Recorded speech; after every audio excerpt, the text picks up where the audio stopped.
नमस्कार दोस्तों, स्वागत है आपका हमारे YouTube चैनल हिंदी वाले में। दोस्तों, आज हम बात करेंगे यूजीसी नेट जो यूनिट 7 है हिंदी कहानी। आज हम अपनी दूसरी कहानी के बारे में चर्चा करेंगे और इस कहानी के सारांश, महत्वपूर्ण तथ्य तथा परीक्षाओं में अक्सर पूछे जाने वाले प्रश्नों पर आज इसमें चर्चा करेंगे। तो आज की जो हमारी कहानी है ये दुलाई वाली, जो कि बंग महिला की कहानी है, इस पर विस्तार से चर्चा करेंगे। तो चलिए, वीडियो शुरू करने से पहले आपसे छोटी सी गुजारिश कि आप अपने दोस्तों के साथ इस वीडियो को जरूर शेयर करें तथा चैनल को लाइक, शेयर और सब्सक्राइब जरूर करें। तो चलिए शुरू करते हैं आज की वीडियो को। तो आज की जो हमारी कहानी है, कहानी का नाम है दुलाई वाली, जो कि जिसकी लेखिका है राजेंद्र बाला घोष, जिनका कि छद्म नाम बंग महिला है। तो इनकी कहानी है दुलाई वाली, इस पर आज बातचीत करेंगे। तो आगे बढ़ते हैं। बंग महिला की कहानी दुलाई वाली के मुख्य बिंदु और सारांश, इस बारे में आज चर्चा करते हैं। तो शुरू करते हैं कि हिंदी की पहली कहानीकार राजेंद्र बाला घोष, जिनका कि छद्म नाम बंग महिला है। श्रीमती राजेंद्र बाला घोष का जन्म 1882 ईस्वी में बनारस में और मृत्यु 1912 ईस्वी में हुई थी। अगला जो महत्वपूर्ण बिंदु है कि बंग महिला द्वारा लिखित दुलाई वाली जो कहानी है आपकी, ये 1907 ईस्वी में सरस्वती पत्रिका के भाग 8 संख्या 5 में ये प्रकाशित हुई थी। बहुत ज्यादा महत्वपूर्ण ये इसमें पॉइंट है कि जो दुलाई वाली कहानी है ये 1907 ईस्वी में सरस्वती पत्रिका के भाग 8 संख्या 5 में ये जो कहानी है ये आपकी प्रकाशित हुई थी। आगे बढ़ते हैं। कहानी की प्रमुख विशेषता यह है कि यह रचना हास्य सृजन की परंपरा से हटकर मौलिकता और कल्पनाशीलता का इस कहानी में अनोखा वर्णन है। आगे बढ़ते हैं। दुलाई वाली कहानी को प्रथम मौलिक कहानी माना गया है। कला की दृष्टि से यह अत्यंत प्रौढ़ कहानी है। राजेंद्र बाला घोष ने आचार्य रामचंद्र शुक्ल की प्रेरणा से हिंदी में लेखन प्रारंभ किया। ये बहुत ही ज्यादा महत्वपूर्ण तथ्य है। पूछा जा सकता है कि जो आपकी राजेंद्र बाला घोष है, इन्होंने हिंदी में लेखन जो है प्रारंभ किया था, किसकी प्रेरणा से? तो आचार्य रामचंद्र शुक्ल की प्रेरणा से इन्होंने हिंदी में लेखन कार्य जो है प्रारंभ किया था। अगला महत्वपूर्ण बिंदु है कि इस कहानी को लेखिका ने हास्य कहानी के रूप में लिखा है। अगला बिंदु है कि काशी और उसके आसपास के जनजीवन तथा स्त्री पुरुष की सोच, उसके मनोभावों का स्वाभाविक चित्रण जो है इस कहानी में किया गया है। अगला बिंदु है कि पर्दा प्रथा की विसंगति पर आधारित ये कहानी है कि जो समाज में प्रचलित उस दौरान जो पर्दा प्रथा थी उसकी विसंगति पर आधारित ये कहानी है। इसके बाद जो अगला महत्वपूर्ण बिंदु है, परीक्षाओं में अक्सर इस प्रकार के प्रश्न आते हैं। तो जो ये इसमें जो नाम आते हैं कि कहानी की शुरुआत आपकी काशी के दशाश्वमेध घाट से शुरू होकर इलाहाबाद में खत्म होती है। तो ये कहानी जो है आपके काशी से प्रारंभ होकर इलाहाबाद शहर में खत्म होती है। तो आपको ये ध्यान रखना है, परीक्षा में पूछा जा सकता है कि जो आपकी दुलाई वाली कहानी है ये कहाँ से इसकी शुरुआत होती है। तो आप इसमें टिक करेंगे काशी से, तथा ये जो कहानी है ये आपके इलाहाबाद शहर में ये कहानी जो है खत्म होती है।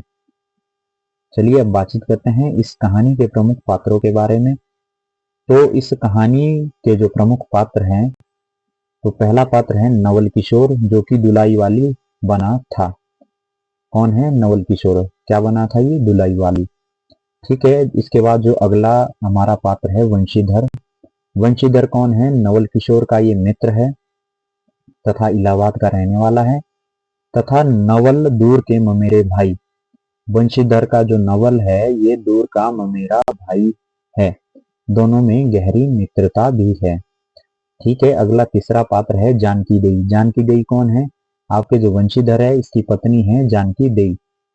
अगला पात्र है सीता। सीता कौन है? जानकी देई की बहन है, जिसकी की उम्र कितनी है? 10 वर्ष है। तो पिछली बार जो परीक्षा हुई थी तो उसमें ये प्रश्न पूछा गया था कि दुलाई वाली कहानी में सीता नामक जो ये पात्र है इसकी उम्र कितनी थी, और ऑप्शन में आपके पास दिए थे, इसकी आयु दी थी 8, 9, 10, 11। तो ऐसी उसमें आपकी उम्र दी हुई थी, तो आपने 10 पे टिक करना था। तो कई बार ऐसे प्रश्न परीक्षा में डायरेक्ट क्वेश्चन आ जाते हैं, तो आपको ध्यान रखना है कि कौन सा जो पात्र है उसकी क्या विशेषता है, उसके बारे में कौन सी ऐसी जानकारी दी हुई है जो परीक्षा के दृष्टिकोण से महत्वपूर्ण है। इसके बाद है अगला चौथा पात्र, जो पांचवा पात्र है, ये भले घर की स्त्री। जो भले घर की स्त्री है ये कौन है, नवल किशोर की पत्नी है।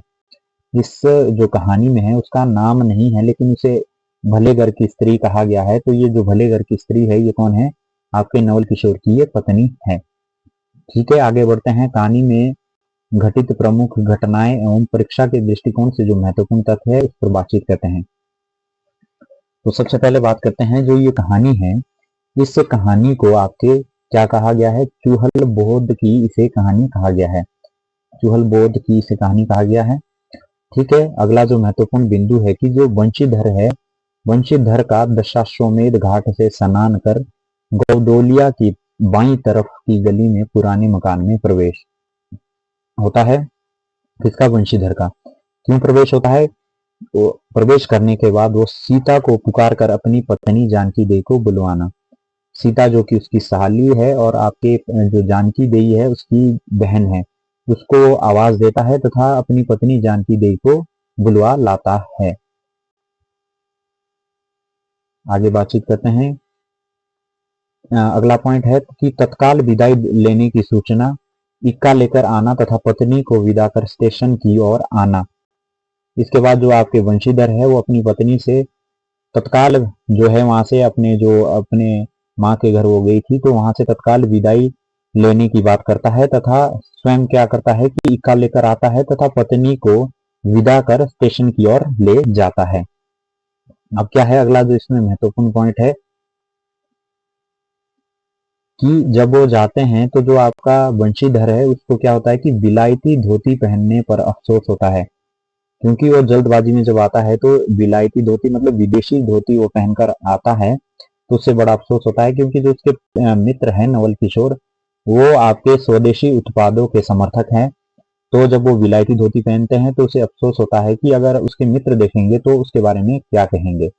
इसके बाद है अगला जो आपका महत्वपूर्ण बिंदु है कि रेल से राजघाट, राजघाट से मुगल सराय पहुंचता है और अपने मित्र नवल की वहां पर तलाश करता है। कौन करता है, आपका वंशीधर रेल से वे राजघाट तक पहुंचते हैं, राजघाट से मुगल सराय, तथा वहां पहुंचने के बाद अपने मित्र जो है नवल किशोर उसकी तलाश शुरू करता है। इसके बाद क्या है अगला महत्वपूर्ण बिंदु की पत्नी जानकी, जो कि आपके वंशीधर की पत्नी है, को जनाना डिब्बे में बिठाकर स्वयं जो है, जो आपके स्वयं वंशीधर है वो बगल वाले डिब्बे में बैठ जाते हैं। इसके बाद अगला महत्वपूर्ण बिंदु है कि मिर्जापुर में पूड़ी और मिठाई खाना। तो यहाँ से भी प्रश्न बन सकता है कि कौन से स्टेशन पे उन्होंने पूड़ी और मिठाई खाई थी, तो मिर्जापुर स्टेशन पे। और एक जो दूसरा प्रश्न आपका बन सकता है कि मिर्जापुर स्टेशन पे उन्होंने क्या खाया था, तो पूड़ी और मिठाई। क्योंकि आजकल नेट में आपको पता है कि बहुत सारे प्रश्न जो है घुमा फिरा के पूछ लिए जाते हैं। तो अगर आपने अभी लेटेस्ट एग्जाम दिए होंगे तो आपको ये चीजें पता होंगी कि आजकल जो है नेट में किस प्रकार के प्रश्न पूछे जाते हैं। इसके बाद जो अगला महत्वपूर्ण बिंदु है कि ट्रेन में बैठने के बाद क्या होता है कि उसके निकट में एक भले घर की स्त्री विराजमान होती है। स्त्री के पति का लापता होना, स्त्री का रुदन, गाड़ी में हाय तौबा तथा पुरुषों की तरह तरह की बातचीत जो है ट्रेन में होती है। इसके बाद अगला बिंदु है कि पिछली सीट पर एक स्त्री का छींट की दुलाई ओढ़कर बैठना और बीच बीच में घूंघट से एक आंख निकालकर वंशीधर को ताकना। ये जो आपका रेल का इसमें दृश्य दिया गया है। चलिए आगे बढ़ते हैं। इसके बाद जो अगला महत्वपूर्ण बिंदु है कि वंशीधर को जो स्त्री जो उसको घूंघट से बार बार देख रही थी, तो वंशीधर को स्त्री का आचरण सही ना लगना और वंशीधर का अकेली स्त्री को आश्वस्त करना। इसके बाद अगला महत्वपूर्ण बिंदु है कि वंशीधर का जानकी देवी और भद्र महिला को एक साथ बुढ़िया की निगरानी में छोड़ना और स्टेशन मास्टर के पास जाना। अगला बिंदु है कि लौटने पर तीनों स्त्रियों का गायब होना तथा दुलाई वाली को आते देखना। अगला बिंदु है कि दुलाई वाली पर स्त्रियों को गायब करने का संदेह जो है आपके वंशीधर को होता है कि जो ये दुलाई वाली है इसी ने तीनों स्त्रियों को गायब किया है। इसके बाद क्या होता है कि दुलाई से मुंह खोलकर नवल किशोर का खिलखिलाना, कि जो दुलाई ओढ़कर जो व्यक्ति बैठा था वो उसका मित्र ही नवल किशोर था, जो कि जिससे मिलने आपके वंशीधर आए थे, लेकिन पूरी ट्रेन में वो दुलाई ओढ़कर ही बैठा हुआ था। तो इसके बाद क्या होता है कि कहानी का आपका अंत यहाँ हो जाता है कि जब नवल किशोर आपके दुलाई से मुंह खोलकर जब जोर जोर से हंसते हैं, तो यहाँ पर ये जो कहानी है आपकी समाप्त हो जाती है। चलिए अब मैं बात करते हैं कि कहानी के महत्वपूर्ण तथ्य जो परीक्षा में अक्सर पूछे जाते हैं। तो सबसे पहला है कि जो आपकी ये दुलाई का जो इसमें जिक्र आया है कि दुलाई का अर्थ क्या होता है। ये भी प्रीवियस ईयर में रिपीटेड क्वेश्चन था कि दुलाई का अर्थ क्या होता है। तो दुलाई एक प्रकार की चादर या चुनरी जिसे घूंघट के रूप में प्रयोग किया जाता है, उसे क्या कहा जाता है, आपका दुलाई कहा जाता है। इस कहानी की जो मूल संवेदना है वो क्या है। मूल संवेदना है कि ये एक मनोरंजन प्रधान रोचक कहानी है और इस कहानी में परिवार, समाज, रेलवे स्टेशन का यथार्थ का जो आपका चित्रण है वो इस कहानी में किया गया है। इसके बाद क्या है कि स्वदेशी आंदोलन की सांकेतिक अभिव्यक्ति, वो तो आपको दिखता ही है कि जब वंशीधर ट्रेन में आते हैं तो जब वो बिलायती धोती पहनते हैं तो उन्हें अफसोस होता है कि क्या बोलते हैं, उन्होंने विलायती धोती पहन ली है। जो उनका मित्र है वो स्वदेशी उत्पादों का समर्थक है। तो जो इसमें स्वदेशी आंदोलन है उसकी सांकेतिक अभिव्यक्ति भी इस कहानी में आपको देखने को मिलती है। इसके बाद जो अगले महत्वपूर्ण बिंदु है कि जो इस कहानी का जो आरंभ है वो आपका काशी से होता है तथा जो इसका अंत है आपका इलाहाबाद में होता है। तो ये भी बहुत ज्यादा महत्वपूर्ण तथ्य है। परीक्षा के दृष्टिकोण से आपको ध्यान में रखना है कि जो इस कहानी का आरंभ है वो आपका काशी से तथा इसका अंत जो है इलाहाबाद में होता है। जो सीता नामक पात्र की उम्र 10 वर्ष है, ये अगला बहुत ही ज्यादा महत्वपूर्ण है। ये भी प्रीवियस ईयर का रिपीटेड क्वेश्चन है कि सीता नामक जो पात्र है उसकी उम्र कितनी है। तो जो सीता नामक पात्र है उसकी उम्र जो कहानी में दी गई है 10 वर्ष है। इसके बाद जो अगला महत्वपूर्ण बिंदु है कि कहानी में आपके जो स्थान है जिनका जिक्र इस कहानी में आया है, तो मिर्जापुर, कलकत्ता, आगरा, काशी, मुगल सराय, ये जगह हैं जो कहानी में जिन जगहों का जिक्र आया है। तो ये भी महत्वपूर्ण है। आपसे प्रश्न पूछ लिया जा सकता है कि दुलाई वाली कहानी में निम्नलिखित में से कौन कौन से स्थान आए हैं। तो आपको ध्यान रखना है कि मिर्जापुर, कलकत्ता, आगरा, काशी और मुगल सराय, इन स्थानों का जिक्र है इसमें। ये है आपके 3, 4, 5 स्थान है जो जिनका जिक्र जो है इस कहानी में आया है। तो आपने ये ध्यान रखना है। चलिए आगे बढ़ते हैं। इसके बाद बातचीत करते हैं कि अगले जो इसमें महत्वपूर्ण बिंदु है। इसके बाद जो अगला बिंदु है ये भी प्रीवियस ईयर का रिपीटेड क्वेश्चन है कि जो वंशीधर है, वंशीधर का ससुराल बनारस में है। तो ये महत्वपूर्ण प्रश्न बन जाता है। आपसे पूछा जा सकता है कि जो आपका पात्र वंशीधर है उसका ससुराल कहाँ है। तो बनारस में उसका ससुराल है तथा उसके ससुराल के बारे में बताया गया है कि उसके ससुराल में एक साला और साली के अलावा कोई नहीं है। तो जो वंशीधर है उसके ससुराल में कितने व्यक्ति है, एक साला और एक साली है, उसके अलावा उसके परिवार में कोई नहीं है। तो ये भी परीक्षा के दृष्टिकोण से महत्वपूर्ण प्रश्न है जिसको आपने याद रखना है। अगला बिंदु है कि वंशीधर से गाड़ी वाले ने स्टेशन जाने के लिए 1.5 रुपया किराया लिया था। कि वंशीधर जब स्टेशन जा रहे थे तो जो गाड़ी वाला है उसने उससे कितना किराया लिया था, तो 1.5 रुपया किराया लिया था। ये भी महत्वपूर्ण प्रश्न है। ये परीक्षा में पूछा जा सकता है कि वंशीधर से गाड़ी वाले ने कितने रुपए किराया लिया था। ये आपके डायरेक्ट क्वेश्चन है जो आपके बनते हैं और कोड वाले में भी स्टेटमेंट जब दी जाती है तो उसमें भी इस प्रकार के प्रश्न आपके बनते हैं। तो ठीक है, अगले पॉइंट के बारे में बात करते हैं कि नवल किशोर कलकत्ते से आ रहे थे तथा आगरे से अपनी नई बहू ला रहे थे। तो ठीक है, जो आपके नवल किशोर है जो वंशीधर के मित्र है, तो ये आपके कलकत्ता शहर से आ रहे थे तथा आगरे से अपनी नई बहू ला रहे थे। तो ये भी आपने ध्यान रखना है कि जो नवल किशोर है कहाँ से आ रहे थे, कलकत्ता से। नई बहू कहाँ से ला रहे थे, आगरा से। तो ये आपने याद रखना है। अगला जो महत्वपूर्ण बिंदु है कि 1 बजने पर स्टेशन जाने का समय आया था। यहाँ से भी प्रश्न बन सकता है कि कितने बजे स्टेशन जाने का समय आया था। तो आपने ध्यान रखना है कि 1 बजे स्टेशन जाने का समय आया था। इसके बाद जो अगला महत्वपूर्ण बिंदु है परीक्षा के दृष्टिकोण से ये भी महत्वपूर्ण है। अगला है कि सिकरौल के स्टेशन के पास पहुंचते ही जानकी अपनी आंखें पहुंच चुकी थी। जो जानकी है, जो आपके वंशीधर की पत्नी है, क्योंकि अपने मायके से आ रही थी, तो अब मायके से आने के बाद वो रो रही थी, क्योंकि अचानक ही उसके पति ने कहा था कि हमें जल्दी ही जाना होगा और इसी वक्त जाना होगा। तो जैसे ग्रामीण परिवेश में आपने देखने को मिलता है कि रोना धोना ये सारी चीजें, तो वहां भी जो आपकी जानकी है वो भी इसी प्रकार रोई थी। तो जो इसमें एक प्रश्न बन सकता है कि जब वो सिकरौल के स्टेशन के पास पहुंची थी, कौन से स्टेशन के पास? सिकरौल के स्टेशन के पास पहुंचकर जो जानकी है वो अपनी आंखें पहुंच चुकी थी, अब उसने रोना धोना जो है बंद कर दिया था।